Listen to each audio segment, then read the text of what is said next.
Welcome to No Longer Conformed, my preaching and teaching online ministry. We're studying the book of Acts, which I've entitled Luke's History of the Church, Volume 2. In this session, we're looking at Acts chapter 20, verses 1 through 12, which I've entitled A Glimpse of Worship. This session in our narrative of the development of the church is a little different because we're going to look into a worship service. Let's do that. Most of the record of Acts is focused on the missionary activity and the evangelistic work of the Holy Spirit. However, there is an occasional glimpse into actual fellowship, worship, and ministry. Our text for this session is one of them. So Acts chapter 20, verses 1 through 12, reveals two elements of the early Christian church. First, we can see ministry to the saints. Look at verses 1 through 6. After the uproar had ceased, Paul called the disciples to himself, embraced them, and departed to go to Macedonia. Now, when he had gone over that region and encouraged them with many words, he came to Greece and stayed about 3 months. And when the Jews plotted against him, as he was about to sail to Syria, he decided to return through Macedonia. And Sopater of Berea accompanied him to Asia. Also Aristarchus and Secundus of the Thessalonians, and Gaius of Derbe, and Timothy, and Tychicus, and Trophimus of Asia. These men, going ahead, waited for us at Troas, but we sailed away from Philippi after the days of unleavened bread, and in 5 days joined them at Troas, where we stayed 7 days. Paul continued the gospel work. Greece is a reference to the city of Corinth. The apostles stayed there 3 months this time. More information can be found in 2 Corinthians chapters 1 through 7. You want to read that on your own. As they traveled from city to city, they picked up each church's collection for the offering to the saints at Jerusalem.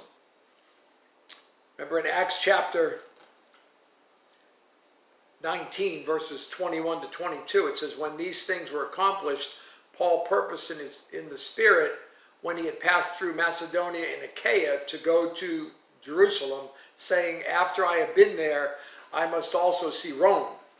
So he went into Macedonia.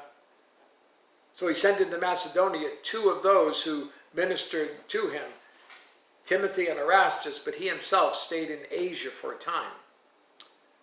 Many of the Lord's servants joined Paul on the journey to Corinth and on to Jerusalem. Sopater of Berea, Aristarchus and Secundus of the Thessalonians, and Gaius of Derbe, and Timothy of Lystra, and Tychicus, and Trophimus of Asia, which refers to Ephesus. They were likely in the entourage to protect Paul and the collection, because that collection would have increased as they approached their destination. They also represented their churches in bringing the collection. So we observe Paul as a practicing Jew, celebrating the Passover with his companions in Philippi. He sent the men ahead to gather the collection, and they reunited at the festival. Scattered for ministry, gathered for worship. That's the principle. Scattered for ministry, gathered for worship. It's interesting that Luke didn't mention the collection. He was aware of it. Acts chapter 24, verse 7, later on, it says, now after many years I came to bring alms and offerings to my nation. Luke's focus will turn to Paul's future ministry and change. After all this success, defeat? No, not at all. God turns apparent defeat into victory. The gospel goes to Rome, the capital of the empire, and ultimately to the ends of the earth. So we see the ministry to the saints, but the second thing that we see here in this passage is we can see worship of the saints. So ministry to the saints and worship of the saints. Look at verse 7.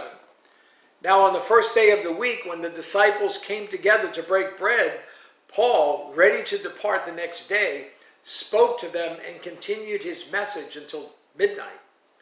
There were many lamps in the upper room where they were gathered together, and in a window sat a certain young man named Eutychus, who was sinking into a deep sleep. He was overcome by sleep, and as Paul continued speaking, he fell down from the third story and was taken up dead. But Paul went down, fell on him, and embracing him said, "Do not trouble yourselves, for his life is in him."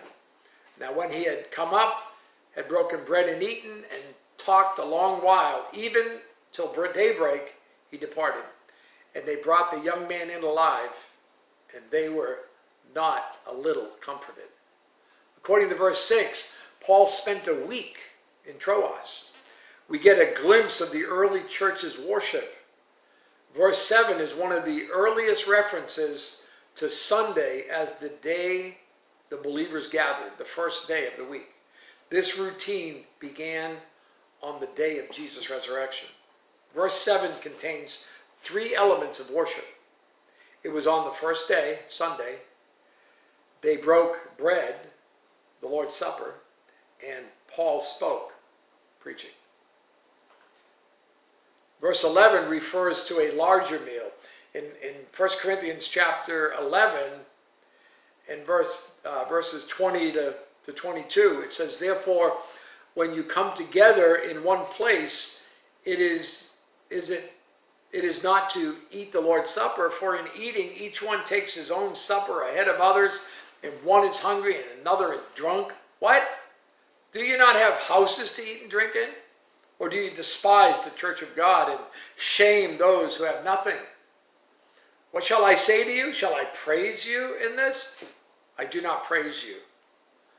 Typical of the book of Acts, in the middle of recording the missionary journeys, Luke shared many personal narratives. Verses 8 and 9 take us into the worship service that night at Troas 2,000 years ago. Poor Eutychus. I mean, it was a warm spring evening in a dim, torchlit room with a long-winded preacher. He probably sat in the window to fight drowsiness with fresh air. Bad decision. He fell asleep and fell out the window. Any humor in the story ended because the fall killed him. But God turned the tragedy into triumph. Look at verse 10 again. But Paul went down, fell on him, and embracing him said, "Do not trouble yourselves, for his life is in him."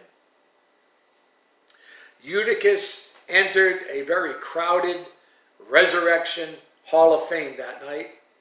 I mean, just think, the boy raised by Elijah in 1 Kings 17:21. The boy raised by Elisha in 2 Kings chapter 4, verses 34 and forward. The widow's son by Jesus, Luke 7, verses 11 to 15. Jairus' daughter by Jesus, Luke 8, verses 49 to 56. Lazarus by Jesus, in John 11, verses 38 to 44. Dorcas by Peter in Acts chapter 9, verses 36 to 41. And of course, Jesus by his own power. Is this symbolism? Maybe it was Paul's sermon. Easter time. Passover ended. First day of the week. An illustration of the resurrection. God can turn your defeat into victory for his glory. I mean, here are two conclusions. Paul's journey now continues, and Eutychus' recovery produces comfort. Their pagan religion was big business for the local economy.